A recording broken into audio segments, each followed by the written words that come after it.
Bismillahirrahmanirrahim. Assalamualaikum warahmatullahi wabarakatuh. Perkenalkan, saya perwakilan dari kelompok 10 yang beranggotakan Muhammad Lukman Hakim, Muhammad Ibnu Muradi, dan Muhammad Wahidinur. Saya akan menjelaskan tentang makalah kami yang berjudul Memelihara Kebersihan, Kesehatan, dan Keindahan.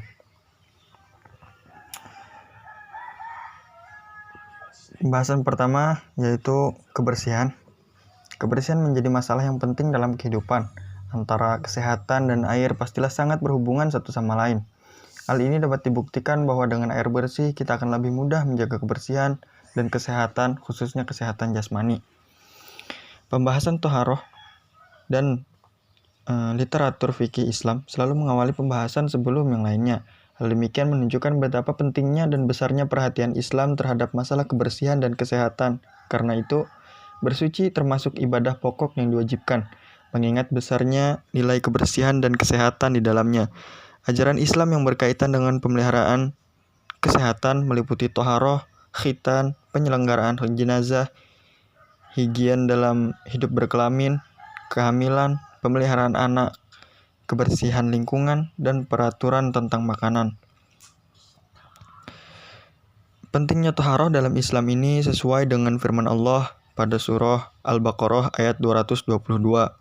Dari ayat tersebut dijelaskan bahwa Allah menyukai orang yang mau kembali kepadanya dengan bertaubat, tidak terus-menerus melakukan perbuatan buruk atau maksiat, tidak memenangkan syahwat atau sunnah fitrah, tidak menyetubuhi tidak menyetubuhi istri sewaktu dia sedang haid.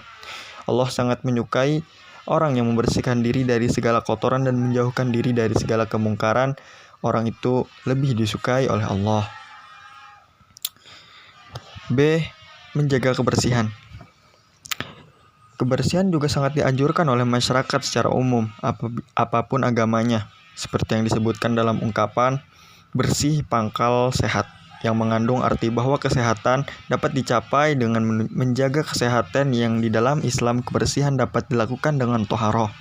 Kebersihan adalah upaya manusia untuk memelihara diri dan lingkungannya dari segala yang kotor dan keji dalam rangka mewujudkan dan melestarikan kehidupan yang sehat dan nyaman. Kebersihan di dalam Islam dapat dilakukan dengan toharoh, khususnya toharoh dari najis. Kebersihan merupakan masalah yang urgen karena dengan hidup bersih nantinya akan tercipta kehidupan yang sehat pula. Menjaga kebersihan dapat juga kita lakukan dengan menjaga lingkungan dari benda-benda yang bersifat kotor dan membahayakan bagi kebersihan lingkungan. Dengan lingkungan yang bersih, berarti kita sudah menjadi lingkungan hidup dari kerusakan. Menjaga lingkungan hidup dari kerusakan. Karena salah satu sebab terjadinya kerusakan lingkungan adalah kurang terjaganya lingkungan dari benda-benda yang kotor seperti limbah. 3. Yaitu keindahan. Keindahan berasal dari kata indah, artinya bagus, permai, cantik, elok, molek, dan sebagainya. Benda yang mempunyai sifat indah ialah segala hasil seni, meskipun tidak semua hasil seni indah. Pemandangan alam seperti pantai, pegunungan, danau, bunga-bunga di lereng gunung. Kemudian manusia, mata, wajah, bibir, hidung, rambut, kaki, tubuh. Kemudian rumah seperti halaman, tatanan, perabot rumah tangga, dan sebagainya. Kemudian suara, warna, dan lain-lain. Kawasan keindahan bagi manusia sangat luas, seluas keanekaragaman manusia dan sesuai pula dengan perkembangan peradaban, teknologi, sosial, dan budaya. Karena itu, dapat dikatakan bahwa keindahan merupakan bagian hidup manusia. Keindahan tak dapat dipisahkan dari kehidupan manusia dimanapun, kapanpun, dan siapa saja dapat menikmati keindahan. Keindahan identik dengan kebenaran. Keduanya mempunyai nilai yang sama, abadi, dan mempunyai daya tarik yang selalu bertambah. Yang tidak mengandung kebenaran berarti tidak indah. Keindahan bersifat universal. Keindahan yang pertama dalam arti luas. Liang Ji menjelaskan bahwa keindahan dalam arti luas mengandung pengertian ide kebaikan. Misalnya Plato menyebut watak yang indah dan hukum yang indah. Sedangkan Aristoteles merumuskan keindahan sebagai sesuatu yang baik dan juga menyenangkan. Plotinus mengatakan tentang ilmu yang indah dan kebajikan yang indah. Orang Yunani berbicara pula mengenai buah pikiran yang indah dan adat kebiasaan yang indah. Tetapi bangsa Yunani juga mengenal pengertian keindahan dalam arti estetik, disebutnya simetria. Untuk pengertian berdasarkan penglihatan dan harmonia untuk keindahan berdasarkan pendengaran. Jadi pengertian yang seluas-luasnya tentang keindahan meliputi keindahan seni, keindahan alam, keindahan moral, dan keindahan intelektual. B. Keindahan dalam arti estetik murni, menyangkut pengalaman estetik seseorang dalam hubungannya dengan segala sesuatu yang diserapnya. C. Keindahan dalam arti yang terbatas, mempunyai arti yang lebih disempitkan sehingga hanya menyangkut benda-benda yang dapat diserap dengan penglihatan, yakni berupa keindahan bentuk dan warna. Dan hal-hal yang berhubungan dengan keindahan. 1. Nilai estetik. Nilai estetik merupakan nilai yang berhubungan dengan segala sesuatu yang tercakup dalam pengertian keindahan. Dalam bidang filsafat, istilah ini sering dipakai suatu kata benda abstrak yang berarti keberhargaan atau kebaikan. Nilai digolongkan menjadi dua, yaitu nilai ekstrinsik dan nilai intrinsik. Nilai ekstrinsik adalah sifat baik dari suatu benda sebagai alat atau sarana untuk hal lainnya, yakni nilai yang bersifat sebagai alat atau pembantu.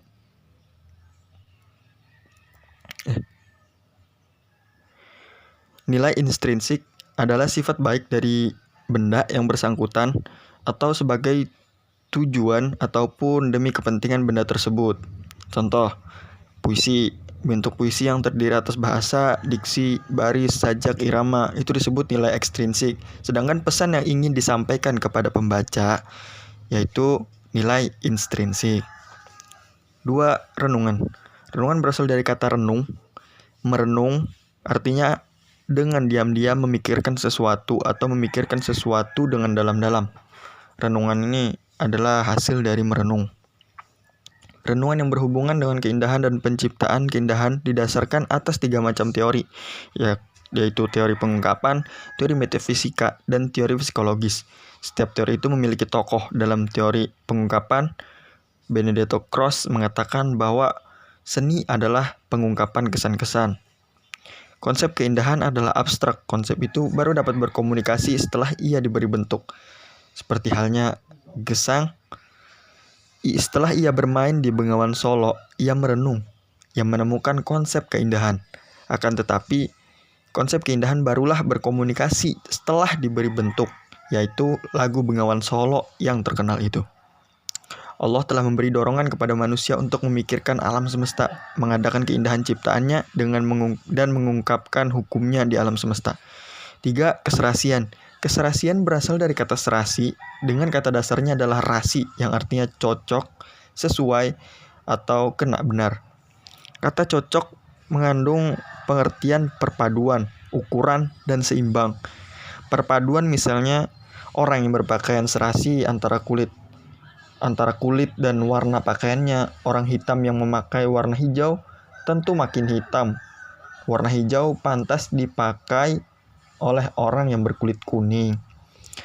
Keserasian tidak ada hubungannya dengan kemewahan, sebab keserasian merupakan perpaduan antara warna, bentuk, dan ukuran. Keserasian merupakan pertentangan antara nada-nada tinggi rendah, keras lembut, dan panjang pendek. Kadang-kadang kemewahan bisa menunjang keserasian, tetapi hal itu tidak selalu terjadi. 4. Yaitu kehalusan. Kehalusan berasal dari kata halus, artinya tidak kasar, lembut, sopan, baik, beradab. Halus bagi manusia adalah sikap lembut dalam menghadapi orang lain, lembut dalam kata-kata, lembut dalam roman muka, lembut dalam sikap anggota badan lainnya. Sikap halus atau lembut merupakan gambaran hati yang tulus serta cinta kasih terhadap sesama. Oleh sebab itu, orang yang bersikap halus dan lembut biasanya suka memperhatikan keperluan orang lain dan suka menolong orang lain. Juga merupakan perwujudan dari sifat-sifat ramah, sopan, sederhana dalam pergaulan. Kesehatan. Sehat merupakan sebuah keadaan yang tidak hanya terbebas dari penyakit, akan tetapi meliputi seluruh aspek kebutuhan manusia yang meliputi aspek fisik, emosi, sosial, dan spiritual.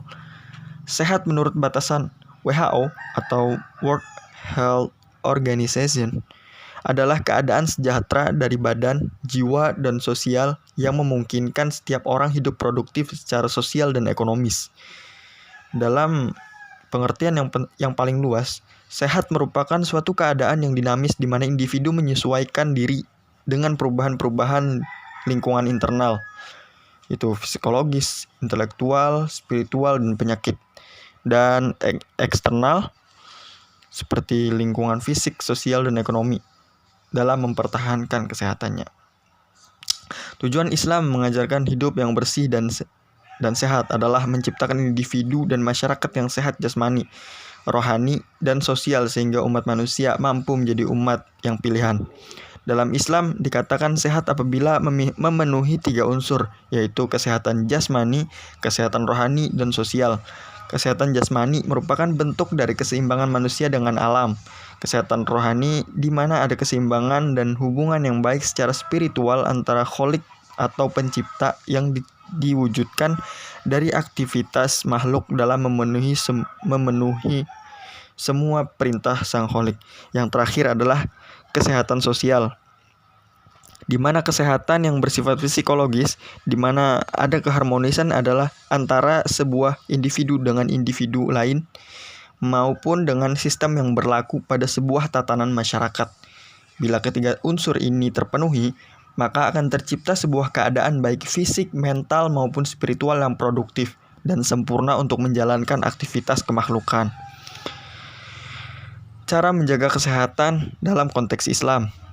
Nabi Muhammad mengajarkan kepada kita mengenai kesehatan. Tidak sedikit dari ucapannya mengandung unsur medis yang mutakhir dari ajaran beliau mengenai perihal orang sakit, yaitu perintah untuk berobat, kewajiban bagi setiap muslim yang sakit untuk berobat. Setiap penyakit ada obatnya, seperti karantina penyakit. Nabi bersabda, jauhkanlah dirimu sejauh 1 atau 2 tombak dari orang yang berpenyakit lepra. Islam juga mengajarkan perintah-perintah dasar dalam penanggulangan berbagai penyakit infeksi yang membahayakan masyarakat. Sabda Nabi yang berbunyi, jangan engkaulah masuk ke dalam suatu daerah yang sedang terjangkit wabah, dan bila dirimu berada di dalamnya, janganlah pergi meninggalkannya. Ketiga, Islam mengajarkan umatnya untuk melakukan upaya proteksi diri atau ikhtiar dari berbagai penyakit infeksi, misalnya imunisasi, menyembuhkan orang sakit. Kesehatan merupakan hal yang mutlak dalam menjalani aktivitas kehidupan manusia. Bila tubuh manusia dalam keadaan sehat, maka mereka bisa melakukan aktivitas ibadah, hubungan manusia dengan Tuhan, kemudian aktivitas sosial, hubungan manusia dan manusia, serta aktivitas dunia, hubungan manusia dengan alam. Oleh karena itu dibutuhkan metode untuk menjaga kesehatan manusia. Allah memberikan petunjuk melalui perantara Nabi dengan segala aktivitas dan ucapan Nabi yang telah dirancang sedemikian rupa untuk bisa diikuti manusia secara utuh.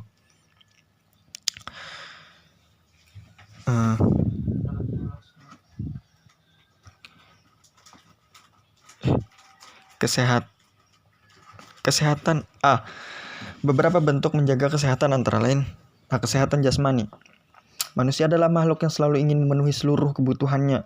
Keinginan manusia yang tidak terbatas kadang membuat manusia menjadi rakus, makan berlebih, pola hidup yang tidak baik, penggundulan hutan untuk bahan bangunan, eksploitasi laut yang tidak bertanggung jawab. Semuanya itu akan membuat keseimbangan alam terganggu, disadari maupun tidak.